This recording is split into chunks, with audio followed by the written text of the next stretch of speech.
Sanji is possibly one of the biggest simps in anime history, beaten only by Misa Mane, constantly fumbling over himself for a girl that probably doesn't even love him. So he's basically this universe's version of Greg Heffley. He's also very promiscuous, like in this scene right here. Oh, can we get out of here? Hello, my darling. Your outfit's ravishing, but nothing in the world can possibly compare to your amazing eyes and your beautiful smile. What do you think? We can go somewhere. He also tries to sell Luffy at one point. If we hand Luffy over to the Marines, we'll collect the bounty and have plenty to spare. What? No! But now let's talk about the more good parts of his character, just so you can form your own opinion of him. He's first introduced in episode 20 on July 14th, 1689. His personality is cold yet confident. His black clothing stands out against everyone else in the room. We don't even see his face until after his fight with Longbody, when his ill-tempered nature is literally revealed to us. But his character also has some depth to him. After a starving and demanding customer gets beaten up by someone else, he secretly sneaks outside to give him some food. And while I will admit that his depth later got sanded away, he's also come in clutch to save them a bunch of times. Halfway through drinking tea in this sick-looking hideout, he realizes that the rest of them might be in danger, and he specifically says Nami and the others, and not just Nami herself, which means that he obviously cares about the rest of them, and not just Nami because he loves her. And then a phone starts ringing in this box over here, so then he calls it, and it's none other than Mr. Zero. So he poses as Mr. 3 and tells him that the Straw Hats, which Mr. Zero's after, are dead. So now they can go on. And even more than that, Mr. Zero sends him an alabaster log pose. So now they don't have to wait a year to leave port. So that was just amazing. And then a little while later, he saves the entire crew, including Luffy, from drowning once Crocodile traps them in a cage. And there are at least 2 more other examples that I don't have time for, because we need to discuss who is more annoying than Sanji. I know, it's unheard of. But you know what's more annoying than a character that sometimes does nothing? A character that routinely does something stupid when he should have been doing something else.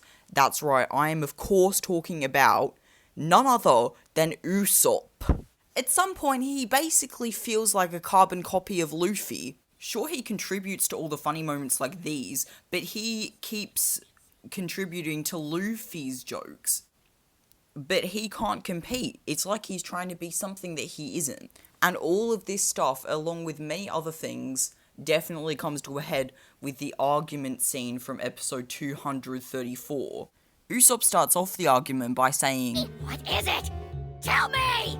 Don't try to sugarcoat it! I'm not, okay? I don't even care that you lost all the money. That's over now! If that's how you feel, then what's with all this crap about buying a new ship? What Usopp for some reason isn't realizing in this moment is that he didn't lose enough money for them not to be able to afford a new ship.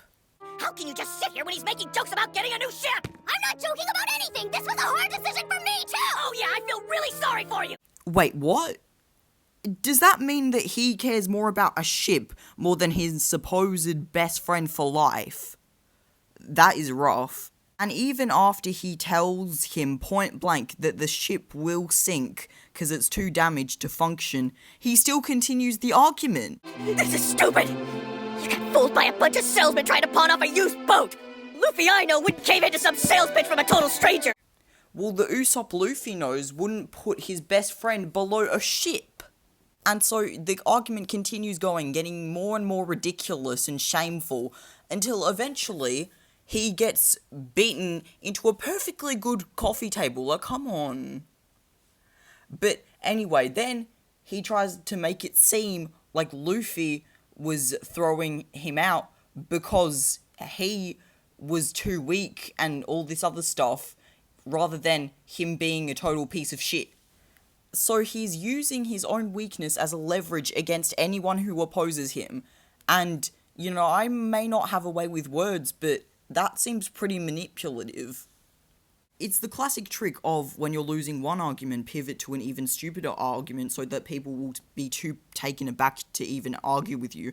So now you'll have the last word in the argument and win the argument and walk out of there feeling like the most powerful person in the world.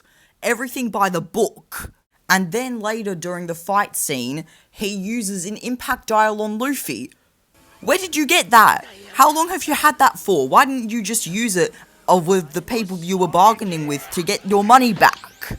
So that you didn't get beaten up for a second time. That's your own fault. Oh my god. Recycle me cola, original taste. The sugar 1.5, see ingredients, carbonated me cola.